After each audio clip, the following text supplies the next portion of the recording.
СДСМ покажува дека живее со и за граѓаните, дека ги слуша нивните потреби и дека е подготвен да се менува кон подобро, за да им служи уште подобро на граѓаните. Тоа е разликата меѓу нас и нашите политички опоненти. Ја внесовме нашата земја во НАТО, очекуваме датум конечно за почеток на преговорите со Европската Унија, го сплотивме етнички нашето општество, сите предуслови се создадени да оваа драгоцена шанса нашата земја и нашиот народ не ја пропушти.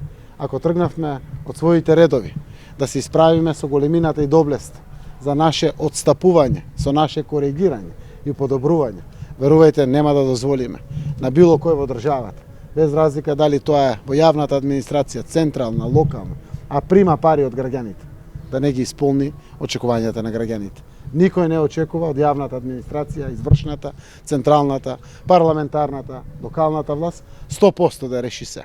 Не очекува да им служат верно и честно на граѓаните. Пораката ја примивме, иако сме срекни за големата победа и изборот на председателот Стево Пендаровски за нов председател на Република Северна Македонија. Но секако граѓаните ни испратија кристално јасна порака. Останаа дома, еден дел од нив заради тоа што не се доволно мотивирани за председателски избори да излегуваат, тоа е традиционално така, но еден дел за да многу јасно испратат пораката коригирајте се ако сакате понатаму поддршка.